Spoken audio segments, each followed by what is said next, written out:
জাতীয় সালাম দেবে।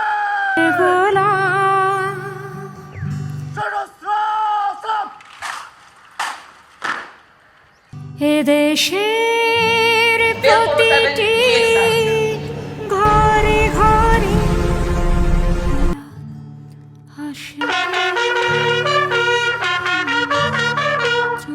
মহান বিজয় দিবসে বিনম্র শ্রদ্ধায় জাতি স্মরণ করেছে 1971-এর আকুতোভয় বীর শহীদ ও বীর মুক্তিযোদ্ধাদের।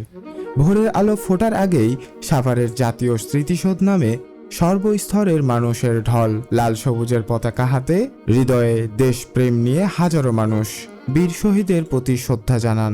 সূর্যোদয়ের সঙ্গে সঙ্গে ভোর 6টা 34 রাষ্ট্রপতি মোহাম্মদ শাহাবুদ্দিন এই সময় নৌবিমান বাহিনীর একটি চৌকস দল রাষ্ট্রীয় সালাম প্রদান করে।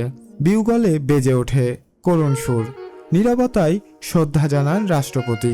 এর আগে ভোরে ঢাকায় 31 বার তোপাধ্বনির মাধ্যমে বিজয় দিবসের কর্মসূচির সূচনা হয়।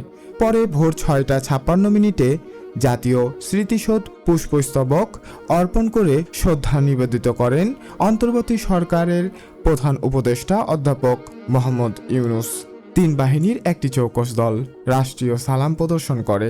রাষ্ট্রপতি ও প্রধান উপদেষ্টার শ্রদ্ধা নিবেদনের পর স্মৃতিসৌধ প্রাঙ্গণ সাধারণ মানুষের জন্য উন্মুক্ত করা হয়। কুয়াশা আর হিমেল হাওয়া উপেক্ষা করে সকাল থেকেই দেশের বিভিন্ন প্রান্ত থেকে হাজার হাজার মানুষ ভিড় করেন স্মৃতিসৌধে। শিশুদের মাথায় জাতীয় পতাকা, গালে আলপনা, সব মিলিয়ে বিজয়ের উল্লাস।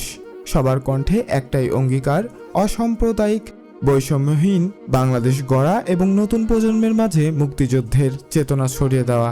আপনারা এতক্ষণ দেখছিলেন জেবিসি বাংলা, সত্য ন্যায়ের পথে। ধন্যবাদ।